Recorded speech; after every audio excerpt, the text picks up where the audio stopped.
अस्सलाम वालेकुम व्यूअर्स, मैं हूं शाकिर सोलंकी। व्यूअर्स, खबर यह है कि एमक्यूएम डट गई है। ये तवक्को के बिल्कुल बरक्स है कि एमक्यूएम ने हुकूमत को मायूस वापस कर दिया है, हुकूमती वफ्द को।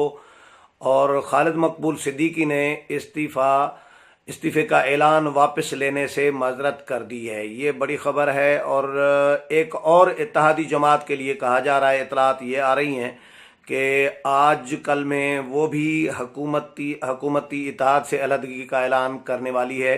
तो इस मामले पर आज बात करेंगे तफसील के साथ कि क्या हो रहा है और क्या होने जा रहा है। लेकिन उससे पहले तमाम दोस्तों से गुजारिश होगी कि जिन दोस्तों ने मेरा चैनल सब्सक्राइब नहीं किया वो चैनल को ज़रूर सब्सक्राइब करें, ताकि आने वाली जो अपडेट्स हैं वो आपको मिल सकें।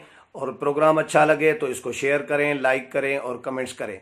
तो आज वज़ीर आज़म इमरान खान की हिदायत पर एमक्यूएम के पास पीटीआई का 3 रुकनी वफ्द गया असद उमर की क़यादत में, और उन्होंने एमक्यूएम के साथ तकरीबन 1 घंटे से तवील टाइम जो है मुलाकात की है और एमक्यूएम के रिजर्वेशन दूर करने की कोशिश की है, एमक्यूएम को मनाने की कोशिश की है और उनको उनके जो तहफ़्फ़ुज़ात हैं उस पर बात की है तफसील के साथ। कराची के हवाले से स्पेशली उन्होंने असद उमर ने उनको तरक्याती जो पैकेजेस हैं कराची के 162 अरब रुपए का एमक्यूएम की डिमांड है कि वो कराची को जारी किए जाएं, वो भी नहीं किए जा रहे। लेकिन अभी तक जो है वो मुज़ाकरात जो हैं हुकूमती वफ्द के वो नाकाम हुए हैं। और एमक्यूएम के जो खालिद मकबूल सिद्दीकी हैं उन्होंने इनकार कर दिया है वफाकी काबीना में वापस आने से। ये बिल्कुल तवक्को के बरक्स है।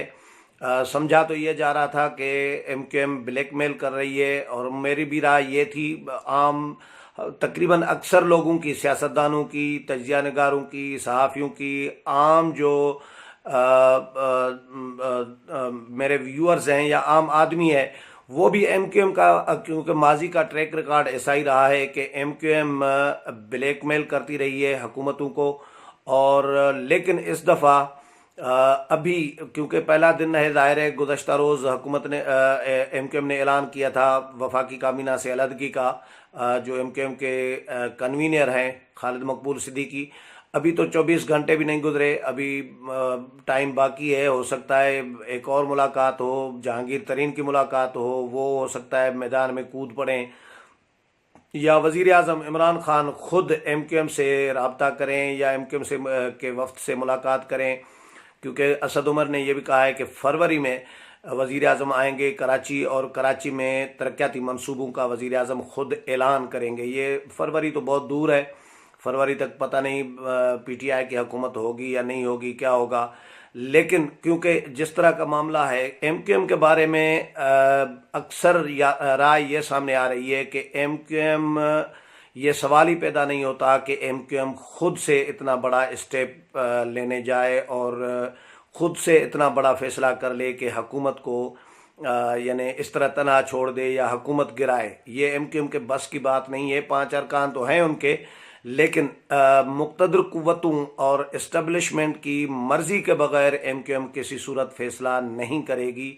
ये एक परसेप्शन है और एक आम राय जो है, मजबूत राय यही आ रही है। तो एमक्यूएम ने ये बड़ा फैसला किया है और अभी तक डट गई है। तो अगर आगे भी डटी रही एमक्यूएम तो फिर तो समझ लें कि मामलात मुक़्तदर कुव्वतों की तरफ से जो है वो मौसम जो है वो हुकूमत के लिए अच्छा नहीं होगा।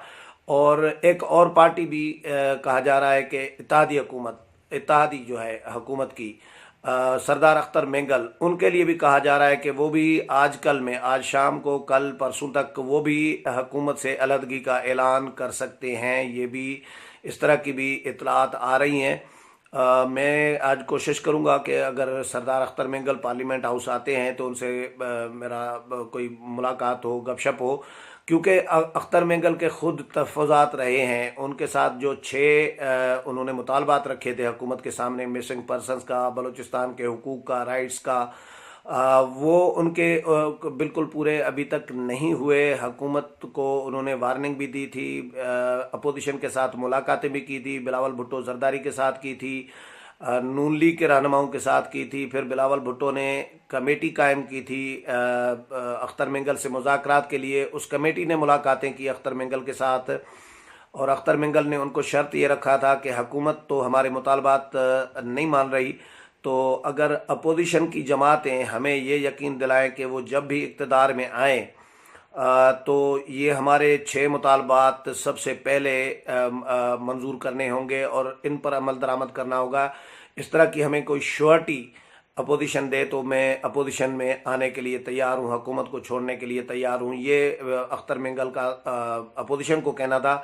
लेकिन उनके लिए भी ये कहा जा रहा था कि अख्तर मिंगल भी मुक़्तदर क़ुव्वतों की शायद मर्ज़ी के बगैर कोई फ़ैसला नहीं करेंगे हुकूमत गिराने का। लेकिन देखें अख्तर मिंगल क्या फ़ैसला करने जाते हैं, लेकिन उनके रिजर्वेशन मौजूद हैं और वो भी एक लावा पकड़ा है BNP मेंगल का, और हुकूमत के दरमियान किसी भी वक्त वो फट सकता है और किसी भी वक्त ऐलान सामने आ सकता है। रिसेंटली मौलाना अब्दुल गफूर हैदरी ने 2 हफ्ते पहले, तकरीबन 10 दिन पहले, मौलाना अब्दुल गफूर हैदरी ने भी मुलाकात की थी सरदार अख्तर मिंगल के साथ, और अख्तर मिंगल ने उनको भी रिजर्वेशन शो किए थे। मौलाना अब्दुल गफूर हैदरी ने तो उनको ये कहा था कि भाई आप छक्का मारे, BNP मेंगल छक्का मारे तो हुकूमत आउट हो जाएगी, इमरान खान आउट हो जाएंगे, तो ये बात की थी उन्होंने। लेकिन उनके रिजर्वेशन मौजूद हैं और किराए एक चल रही है BNP मेंगल में भी, वो भी किसी वक्त हुकूमत को छोड़ने का ऐलान कर सकते हैं।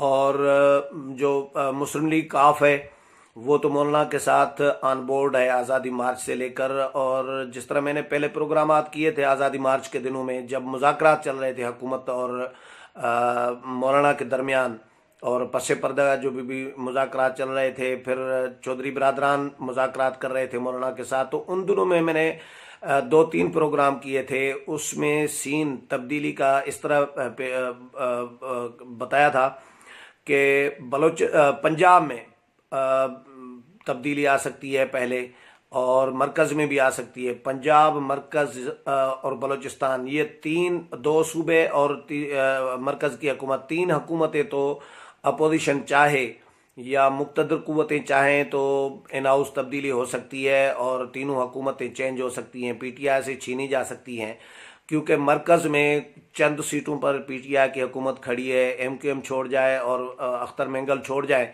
तो हुकूमत नहीं रहेगी। तो अब जो जिस तरह का माहौल बनाया जा रहा है, और पंजाब में मुस्लिम लीग काफ को लीडिंग रोल दिया जा सकता है, परवेज़ इलाही को वज़ीर आला बनाया जा सकता है, उनके साथ मुस्लिम लीग नून पंजाब में इत्तेहादी बन सकती है, काफ लीग की पीपल्स पार्टी इत्तेहादी बन सकती है, तो ये मिलकर हुकूमत बना सकते हैं।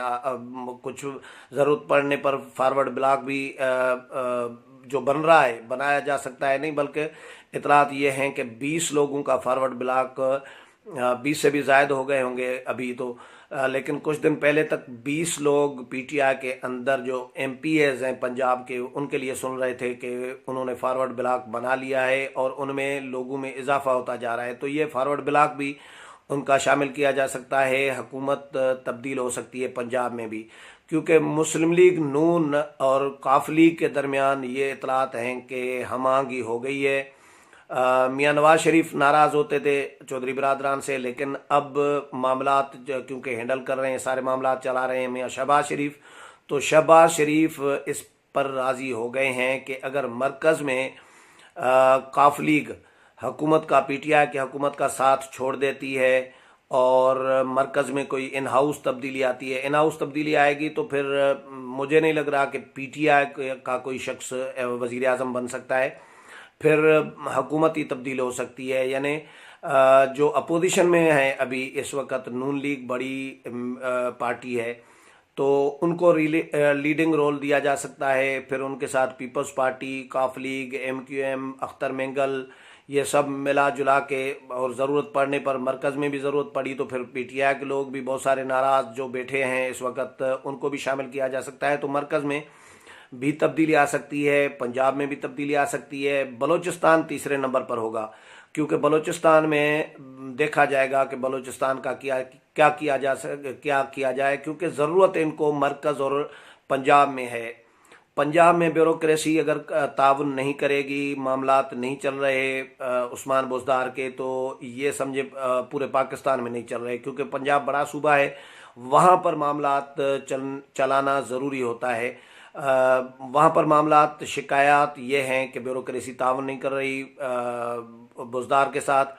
तो जब पंजाब में ब्यूरोक्रेसी ताउन नहीं करेगी, पंजाब की मशीनरी रुकी हुई होगी, तो समझ लें कि पाकिस्तान की पूरी मशीनरी रुकी हुई है। इसीलिए मुक़्तदर क़ुव्वतों ने भी ये देख लिया है, भांप लिया है कि 1.5 साल में तो इन्होंने कुछ किया नहीं, और अब आगे क्या करेंगे। अब तो लोग इमरान खान पर उंगलियां कम उठा रहे हैं, सिलेक्टेड पे कम, सिलेक्टर्स पर उंगलियां ज़्यादा उठा रहे हैं, उन पर डिस्कस ज़्यादा कर रहे हैं कि भाई अभी तक उनको क्यों मुल्क का को क्यों फिक्र नहीं हो रही मुल्क की, कि और अभी तक इमरान खान की सपोर्ट उन्होंने जारी रखी हुई है। मौलाना फजल रहमान कई दफ़ा उनको वार्निंग भी दे चुके हैं, कह चुके हैं कि इमरान खान की सपोर्ट छोड़ दे इस्टेब्लिशमेंट और मुक़्तदर क़ुव्वतें।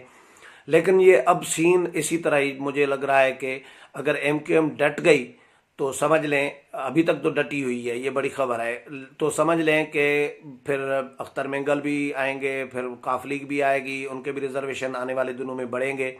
अब आगे देखें, डिपेंड MQM पे कर रहा है, क्योंकि पानी में पहला पत्थर MQM ने मारा है। अब पानी में खलबली तो मची है, लेकिन आगे कितनी कायम रहती है MQM, इस पर ये MQM पर डिपेंड करेगा। तो आने वाले दिनों में या आज शाम को, कल परसों, जो भी इस पर ज़ाहिर डेवलपमेंट होनी है, प्रोग्रेस होनी है, क्या होता है, जो भी होगा वो भी आपके साथ शेयर करता रहूँगा। अगले प्रोग्राम तक इजाज़त चाहता हूँ। अल्लाह हाफिज़।